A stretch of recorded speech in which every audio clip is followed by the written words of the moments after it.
पत्र वाचू शकतो? मी माझ्या पप्पाला पत्र लिहिते. आज ते नाही आहेत. ते जाऊन 3.5 वर्ष तरी झाले. त्यांना ब्रेन ट्यूमर होता. त्यांना खूप त्रास झाला, पण त्यांनी कधीच ते दाखवून नाही दिले आणि आम्हाला पण त्रास होऊ नये याची त्यांनी खूप काळजी घेतली. पप्पा, मी तुम्हाला कधी सॉरी नाही बोलू शकली, पण मी तुम्हाला कळत कळत बरंच काही बोलून गेली.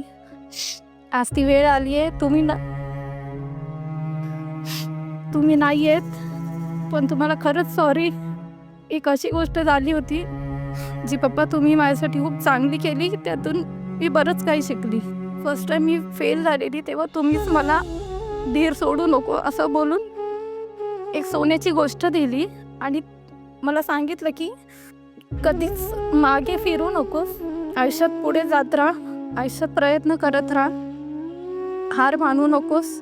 आणि तीच गोष्ट आजपर्यंत मी शिकली आणि त्याच गोष्टीने मी आज माझं स्वतःचं अस्तित्व उभं केलं. पप्पा, तुम्ही माझ्यावर किती पण रागवले असाल तरी त्याबद्दल मला माफ करा. मी खूप काही बोलली पण असेल त्याबद्दल पण मला माफ करा. तुमची लाडकी प्रिया. ताई, तुझ्या या भावना बाबांपर्यंत नक्कीच पोचतील आणि त्यांचा आशीर्वाद सदैव तुझ्या पाठीशी आहे. त्याच्यामुळे अजिबात काळजी करू नकोस. आणि तेही खुश असतील, आनंदित असतील आज तुझा संसार बघून. कसं वाटतं आज मनातलं व्यक्त केल्यानंतर? हो, कारण मी त्यांना कधी बोलू शकली नाही. आज मी फक्त ओरडतच होती नेहमी काही ना काहीतरी गोष्टींसाठी. पण आज मला संधी भेटली म्हणून त्याबद्दल खरंच थँक्यू. नक्कीच. आणि त्यासाठीच आपला हा पत्र मनातला हा भाग असतो. ताई, आता आपण जाऊया शेवटच्या खेळात. थँक्यू. मला माहिती आहे म्हणजे तुम्ही सगळेच तितके भावनिक झालेले असणार, पण आता पुन्हा एकदा तुमच्या चेहऱ्यावरती एक हास्य आणण्यासाठी आपण जाऊया आपल्या शेवटच्या खेळाकडे. एकदा जोरदार टाळ्या होऊन जाऊ देत. पत्र मनातलं या भागानंतर आता सुरू करणार आहोत आपण आपल्या शेवटच्या खेळाला. खूप खूप अभिनंदन पुन्हा एकदा, कारण या खेळातूनच होणार आहे आजच्या भागाची हुकुमाची राणी.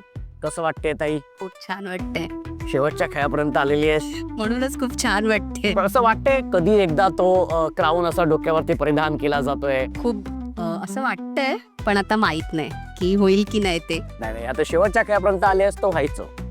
मनात तर जिद्द आहे की व्हायचंच आहे. Very good, very good. पण ताई, हा जो आहेर आहे, माहेरचा आहेर, हा कितपत महत्वाचा वाटतो तुला? खूप जास्त.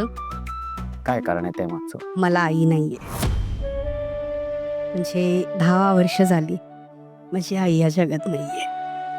ताई, हसण्यामागचं दुःख मी समजू शकतो, पण आज हा जो माहेरचा आहेर मिळतोय, कसं वाटतंय? खूप बरं वाटतंय. म्हणजे मिळणार आहे, जिंकलीस तर?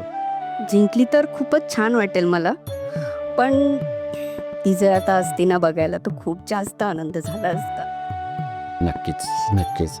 पण मला खात्री आहे ती इथेच असणार आहे, ती तुझ्याकडे बघते आणि ती खुश असणार आहे खूप. त्याच्यामुळे मस्त छान तिच्यासाठी म्हणून खेळायचं, तिच्या आनंदासाठी. ती तुझ्या सोबतच आहे, तिचा आशीर्वाद तुझ्या बरोबर आहे. हा, हे तर आहे, खरं आहे. हो की नाही? हो. ओके, होणार मग हुकुमाची राणी ना? हो, नक्कीच. Yes, very good. आणि आता ह्या खेळाला आपण सुरुवात करूया. या खेळाचं नाव आहे आळस फूस उचल कापूस. आता हा खेळ असा आहे की तुमच्यासमोर कापूस आहेत आणि तुम्हाला स्ट्रॉ दिलेले आहेत. काय करायचंय, 1 2 3 म्हटल्यानंतर हा स्ट्रॉ असा पकडायचा आहे